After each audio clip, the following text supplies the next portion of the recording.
Welcome to Concrete Block, the podcast where we dive into the world's most pressing stories and break them down for you in a fair and balanced way. I'm your host, Walter, and we're glad you're joining us today.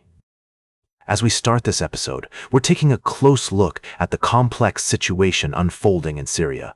The country has been through years of conflict, and now, with a new government in place, many are wondering what the future holds. Recently, legislative elections were announced, but there's concern that these elections might not be entirely representative of the Syrian people. According to reports, 100 out of 210 seats will be chosen by local electoral committees, while 70 will be appointed directly by the president. This format has raised eyebrows, with some critics arguing that it favors the Sunni majority and may lead to mistrust among minority communities. The international community, including the US and the European Union, is expected to monitor these elections closely. But elections are just one part of the equation. Syria is also grappling with deep-seated sectarian tensions and a need for justice and accountability. The legacy of war crimes under the previous regime, including mass detentions, torture, and chemical attacks, remains unaddressed. There's a growing call for a national reconciliation process that would allow the country to heal and move forward. Some are suggesting that an independent Truth and Reconciliation Commission, similar to the one established in South Africa, could be a step in the right direction. This approach would focus on uncovering the truth about past crimes rather than solely punishing those responsible. It's a delicate balance, but one that could potentially help Syria build a more stable and equitable future. As we explore this story further, it's essential to consider all perspectives and avoid simplistic solutions. The path forward for Syria is fraught with challenges, but by examining the complexities of the situation, we can work towards a deeper understanding of what's at stake. We'll be right back with more of today's top news on Concrete Block. Welcome back to Concrete Block. We're glad you're still with us as we dive into the latest news and updates from around the world. In our middle segment today, we're going to explore a story that's affecting many of us in our daily lives: rising food prices. As reported by Rolling Stone, the Bureau of Labor Statistics has released data showing that food prices have spiked by 2.9% since last July, with wholesale prices on fresh and dry vegetables increasing by nearly 40% last month, the biggest increase in the last 3 years. This trend is likely to continue, and producers are already seeing rising costs. Now, let's break it down. The Labor Department's Producer Price Index, a measure of inflation on wholesale goods and producer costs, increased by nearly 1 percentage point from June to July. Wholesale prices are up by 3% over last July, significantly higher than economists predicted. These numbers suggest that pipeline inflation is likely to spill into consumer prices in the months ahead. We've also seen price increases on specific food items. Meat is up 5.8%, poultry is up 3.1%, eggs are up 16.4%, and coffee is up 14.5%.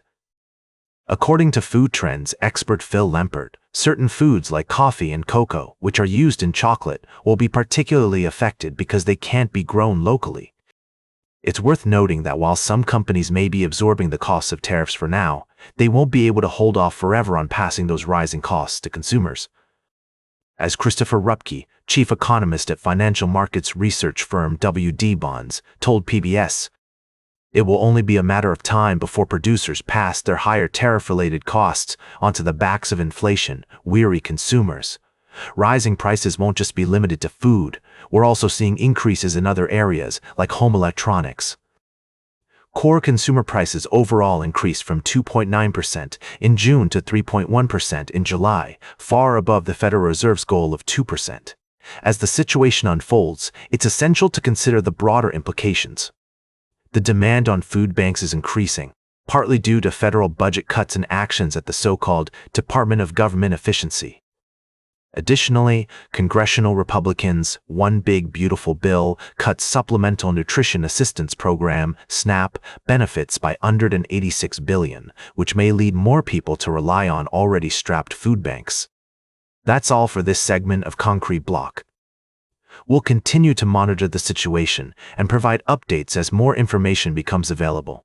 Stay tuned for our final story of the day, right here on Concrete Block.